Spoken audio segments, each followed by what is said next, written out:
은퇴자금 100만 달러 정말 충분할까요? 100세 시대엔 돈이 나보다 먼저 바닥날 수 있습니다. 오늘 평생 현금 흐름을 지키는 4% 법칙의 진짜 사용법을 알려드립니다.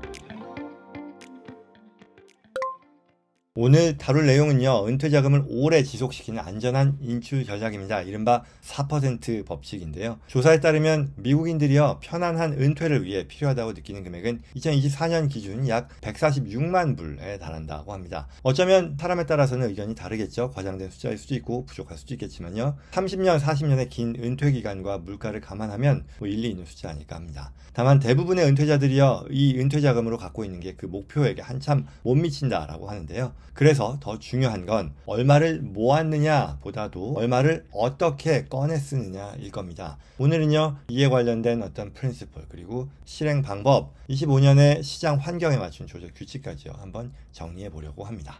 들어가기 전에요, 이번 9월 저와 JC&컴퍼니의 전문가들이 뉴저지 교민 여러분들을 직접 찾아갑니다. 먼저 9월 24일 수요일 저녁 7시 포틀리에서 JC 파이낸셜 플래너 모집 설명회가 열립니다.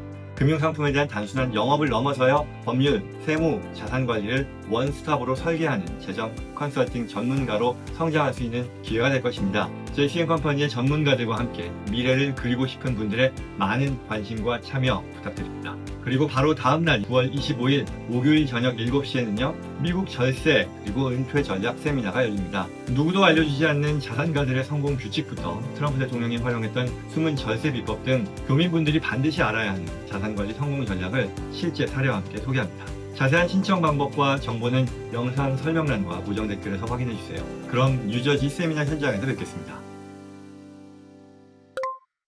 자, 4% 법칙이요. 핵심은 간단합니다. 은퇴 첫 해에 가지고 있는 총자산의 4%를 꺼내 쓰고요. 이후에는 첫 해 인출액의 물가 상승률만큼을 매년 감안해서 인출하는 방식입니다. 이 원칙은요, 대공황과 고물가 시기까지 거슬러서 백테스트한 결과 최소 30년을 버티도록 설계된 안전 인출의 기준점이라는 거죠. 예를 들어 100만 불이라면요, 첫 해 4만 불, 그리고 다음 해의 물가가 3% 오르면 4만 1200불 이렇게 되는 거죠. 이런 식으로 꺼내 쓰는 거예요. 원래 이 연구의 취지는요, 평생 일정한 생활비를 유지하되 포트폴리오는 장기 성장 자산을 유지하라 라는 데 있습니다.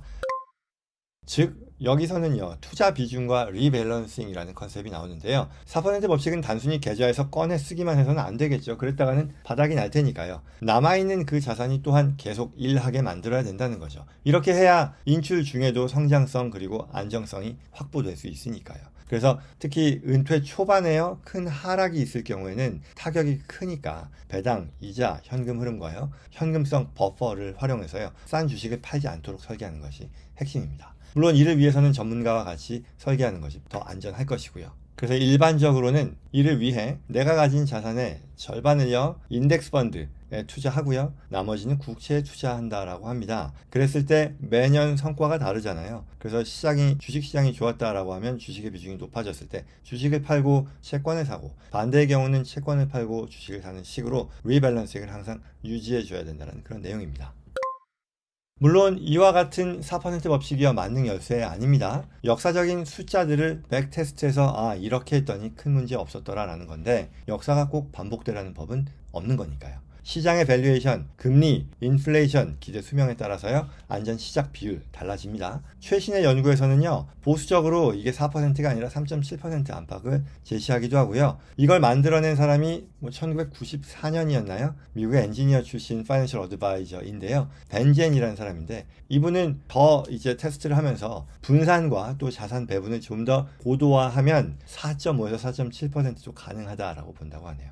결국 해법은요, 유연한 어떤 가드레일일 텐데요. 시장이 좋을 때 생활비를 더 올리고, 또 나쁠 때는 자동으로 좀 지출을 줄이는 그런 조절 규칙을 미리 정해둘 필요도 있겠다라는 그런 정리가 되겠죠. 여기에 또 생활비 12년치 현금 버퍼를 만약에 둔다면요, 초기에 시장이 안 좋다 하더라도 이 수익 순서를 어떻게 정할 것인가라는 그런 리스크에서도 완화될 수 있다라는 그런 얘기죠. 세금 측면에서도요, 세전 계좌, 세후 계좌, 로스 계좌의 인출 순서를 좀 최적화하면요, 같은 총 자산으로도 이런 세금 혜택까지 감안해서 더 오래 버틸 수 있게 해줄 거고요.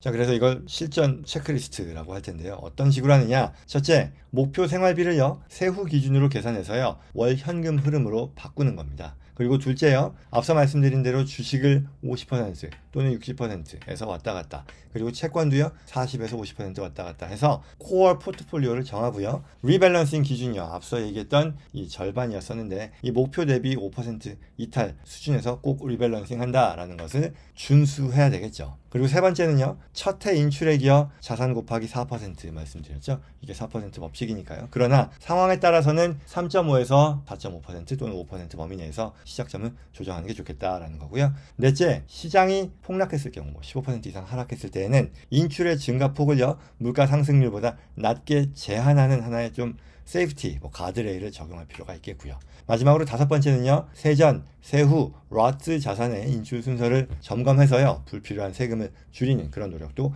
병행해야겠다입니다. 자, 결론입니다. 오늘 내용이요. 얼마를 모아야 하나라는 그런 어떤 불안한 관점이 아니라요. 어떻게 꺼냈어야 내가 바닥나지 않고 안전하게 은퇴생활 기간 동안에 쓸 수 있느냐 라는 데 대한 원칙을 확립하는 데 도움이 되었길 바랍니다. 4% 법칙은요. 숫자라기보다는 하나의 방식이죠. 어떤 시스템일 텐데요. 여러분의 자산, 소비 패턴, 또 세금 상황에 맞춘 맞춤 설계가 필요하다라고 하겠습니다. 물론 저와 저희 제시앤컴퍼니의 전문가들이요. 이와 관련해서 또한 도와드릴 수 있으니까요. 언제든지 연락 주시기 바랍니다.